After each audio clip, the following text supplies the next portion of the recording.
Making Moves Monday on a Monday night, and the scripture's always good, so here's one for you.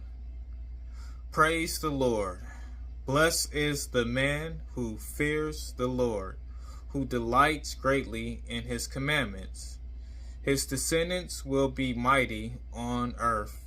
The generations of the upright will be blessed.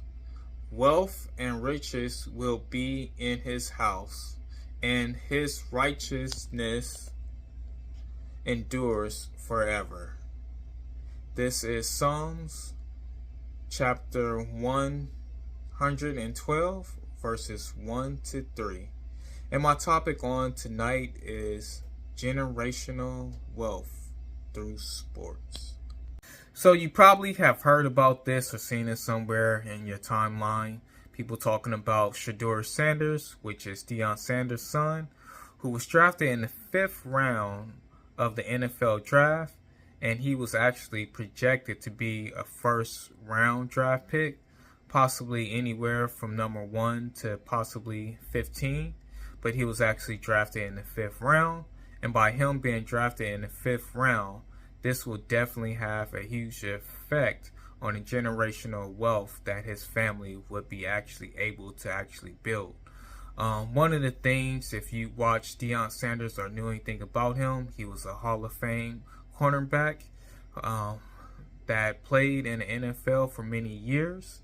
And then after that, he started working at the NFL Network. Then he started coaching, and eventually he ended up at Colorado, where he was actually coaching his son, Shedeur, there at Colorado. Now, Deion has made a good amount of money, and he can actually, give some of that money to his kids. But then also, too, he has helped his kids out in terms of doing other things with them to help them to actually make money. Now, with Shedeur getting drafted in the 5th round, this kind of messes up things for them for the meantime as far as building that generational wealth. Because Shedeur, if he was drafted in the 1st round, then he can pass down some more money and bring in some more money to their actual family, a more higher price amount of money. Not to say that he still can't make money doing other things, but it's definitely going to have an effect on the money that they were thinking that they were going to actually bring in to their household. Now, another thing that I would want to point out is that Shedeur Sanders is looking to possibly make less money in the NFL than what he was actually making while he was actually in college. When he was at Colorado, he was making close to $4 million to $6 million. Now, by getting signed in the 5th round, because the NFL base how much you get paid based on where you were drafted at. And so since he was drafted in the 5th round, that means his contract will not actually be that big. Now, he can also play on the field and play really good. And if he plays really good, then he can possibly, with his agent, negotiate to actually get paid more. Or when his contract is up and he's up for another contract, he can demand for more money for the performance that he does on the actual field. But let's just say if he doesn't actually perform very well, or he doesn't do very good, this will be a lot of money that would actually be lost.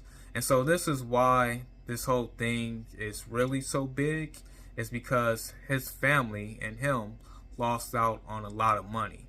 And a lot of people will say, oh, well, he's still going to be making more money than what other people would actually make, or what regular people would actually make.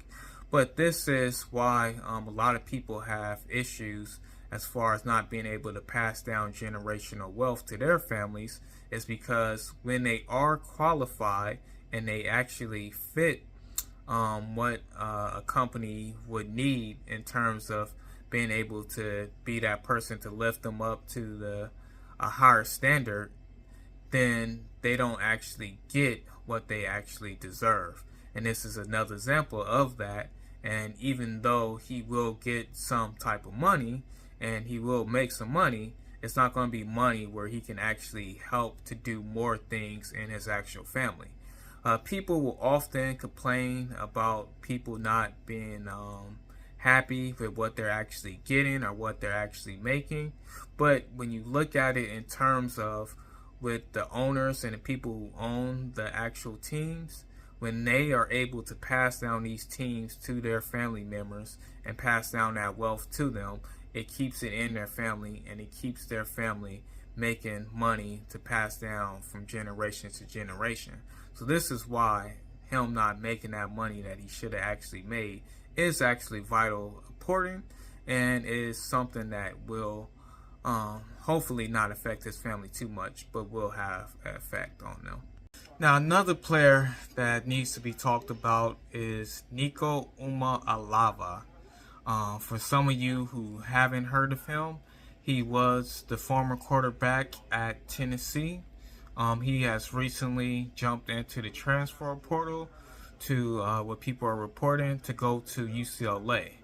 A lot of people are up in arms about him actually leaving to go to UCLA over Tennessee, basically because he was looking to actually get more money in his NIL on his college deal with Tennessee than what he was actually making. I guess he looked at what some other players are making on other college teams, and he wanted to get more money from Tennessee based on his performance and what he was actually doing on the field. Now, a lot of people had to say a lot of bad things about him and his father actually doing this, because they felt like he should just be happy that he's actually making money, that he's actually getting a free education, and that he's playing at Tennessee, which was in the college playoffs from last year.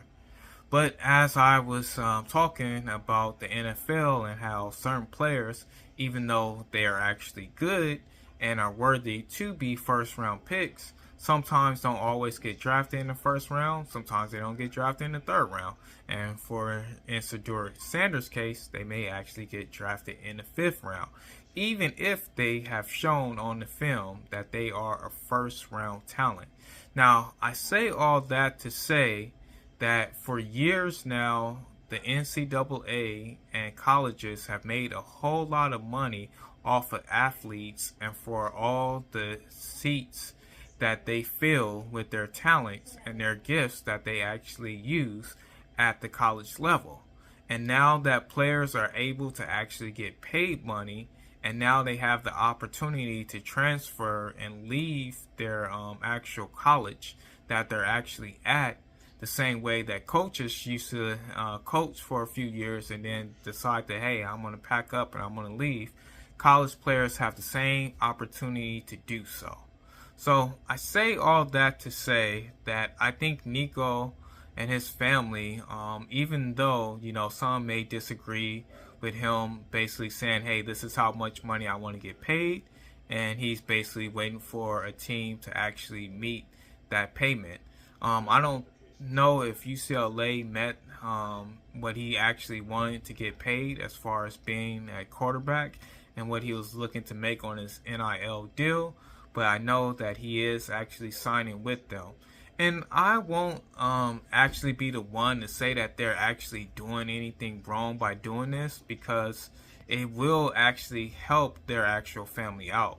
Meaning that, let's say if somebody is willing to pay him, but he wants to actually get paid, then this means that he can keep that money in his family and pass that down to his family and his family members and help his family out.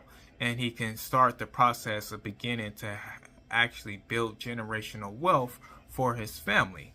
Now, a lot of people will say that $1 million is not a whole lot in today's world and today's society, but I would definitely say that $1 million may not be a whole lot to some people, but for a lot of us, that would actually help us out to do bigger and better things. And I think it's the same way with his family. So if they're able to get this type of money while their son is in college, I would say all power to them and them actually trying to do so, because the schools and universities are going to secure as much money as they can from these players while they actually can. So if they are going to do the same thing, then I don't see anything wrong with people and their families doing the same exact thing.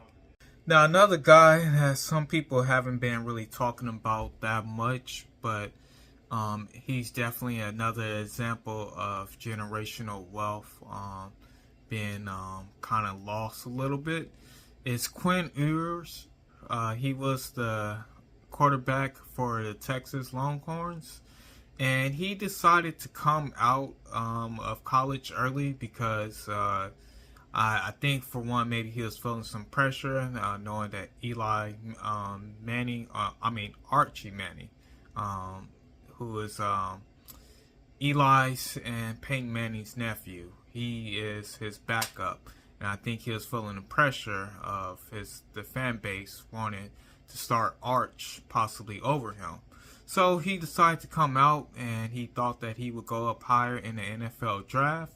He didn't go as high as he would like to. He actually went into the 7th round, which means that he's going to be just like Shedeur, where he's going to be making less money as an NFL player, a professional player, than he was as a college player.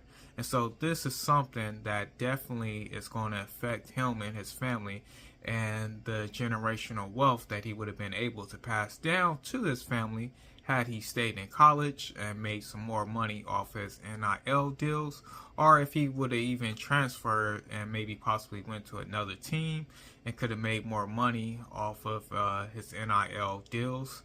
And so this is something that's going to be affecting a lot of players nowadays. They're going to have to sit down with their families and make a decision to say, hey, should I stay in college where I'm much better than a lot of the people out here and where they treat me with a lot more respect, and they're probably willing to pay me more than what the NFL is going to actually pay me?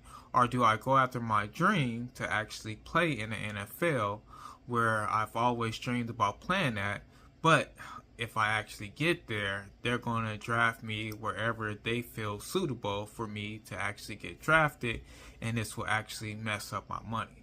So this is important for a lot of people who have sons who play football or who play possibly any other sports. If you look at Angela Reese, who is a WNBA player, she talks about often how she was making more money in college than what she makes in the WNBA. So you have to sit down with your kids and look at this and kind of really make them think, hey, is it better for you to actually stay in college where they appreciate you more and you actually get paid more, and just wait for your actual time to actually go to the professionals? Now, back in the day, things were a little bit different. College players did not actually get paid, and so a lot of them were looking and hoping to get to the NFL or to the professional leagues as soon as possible because they weren't actually getting paid. But now that these kids are actually getting paid, I think the better generational wealth move for a lot of people would be to actually let their kids stay in college for as long as they actually can or have eligibility to do so. Even the guarantee of your kid being a top star and possibly sliding down like Shedeur did in the draft is a possibility. So this is why I would say it's possibly better to actually keep them in college and just make more money off the NIL deals, or at least know that you're going to be making a good amount of money. So this has been another Making Moves Monday. And as always, remember, one move can change your whole life. So make your moves wisely. And go to my shop and buy something. Help me to make some moves.